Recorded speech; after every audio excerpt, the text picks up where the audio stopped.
Hello everyone, welcome to SW News. Imagine spending a year behind bars being slapped with draconian UAPA, and for what? For associating with a cause, for participating in a protest.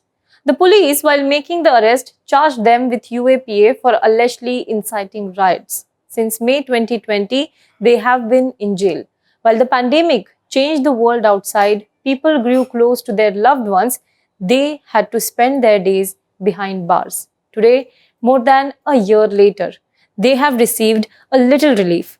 I'm talking about three activists. Three activists called Natasha Narwal, Debangana Kalita, and Asif Iqbal Tanha.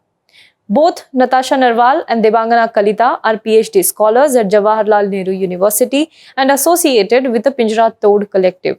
In the FIR, which was lodged by Delhi police in the Delhi riots conspiracy case, a total of 15 people were named and Tanha, Narwal and Kalita were part of them. The police claimed that Tanha played an active role in orchestrating the protest against the Citizenship Amendment Act.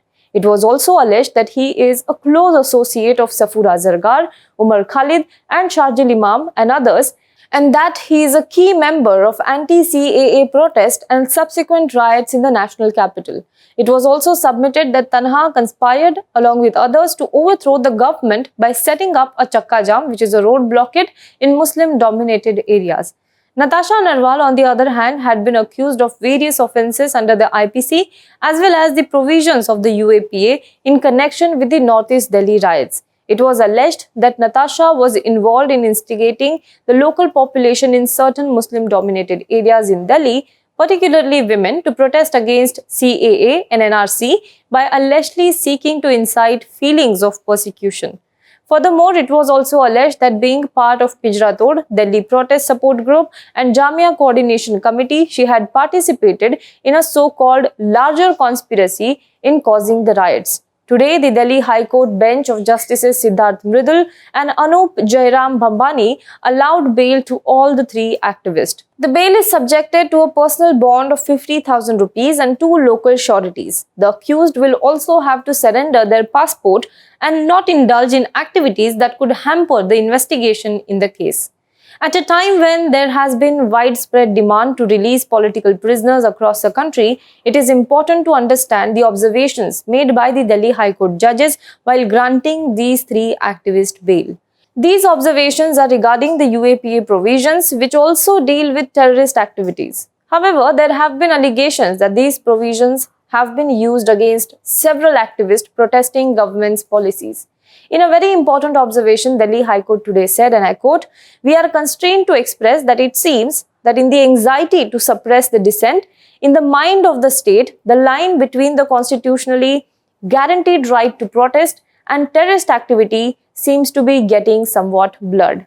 That means, in a haste of suppressing the dissent against them, the government has seemingly blurred the line between the right to protest guaranteed under the Constitution of India and the terrorist activities. The court further said, if this mindset gains traction, it would be a sad day for democracy. The court also observed that just because an independent review of the evidence gathered may have been undertaken by an independent authority and the central government may have accorded sanction for prosecution for offences under UAPA, that does not imply that the court need not apply its own mind to form its own judicial view as to whether any offence under the UAPA is disclosed in the charge sheet and the material placed along with it. Simply put, this means the court implied that just because the authorities have charged the accused with UAPA, that does not mean that court cannot have its own view as to whether these stringent charges apply to the case or not. The court said allegations relating to inflammatory speeches, organizing of chakka jam, instigating women to protest and to stockpile various articles and other similar allegations, in its view, at worst, are evidence that the appellant participated in organizing protest, but the court can discern no specific or particularized allegation, much less any material to bear out the allegation that the appellant incited any violence, what to talk of committing a terrorist act or a conspiracy or act preparatory to the commission of a terrorist act as understood in the UAPA.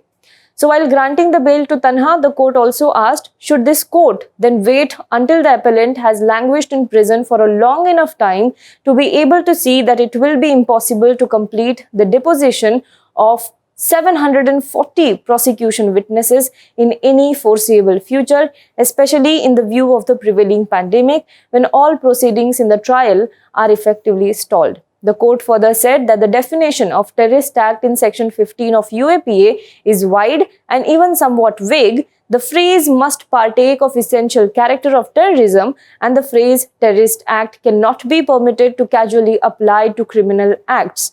The court added, using the provision mentioned in the UAPA frivolously against the people would trivialize the law enacted by the parliament. All the three have now been granted bail by the Delhi High Court, and these are very important observations made by the Delhi High Court bench. Now, will other co-accused in the case, such as activist Umar Khalid, who too have been charged under the UAPA, get relief from the High Court? It remains to be seen. Do let us know what you think about this in the comment box below. For more news and updates, you can log on to www.hwnews.in. Hello everyone. HW News English is 2 years old now. When we started this venture, we promised ourselves one thing, that news should remain free, because right to know is the right of every Indian.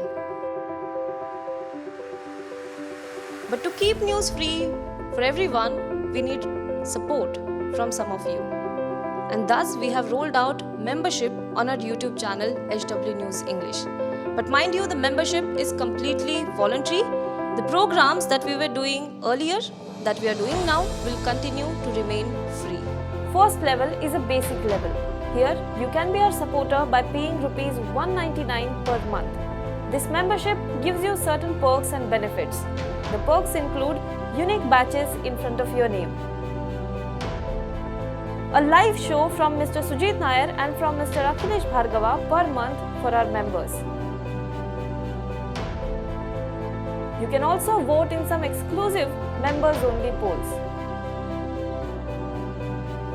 Now the second level is Super Supporter. Here you can be our Super Supporter by paying Rs 3,999 per month. This membership will include every perk that comes with basic level.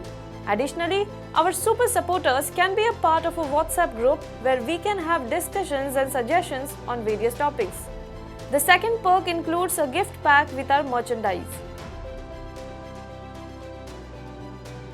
And the third perk is a Google Meet with Mr. Sujit Nair, where you can join the meet and ask your questions to Mr. Nair face to face.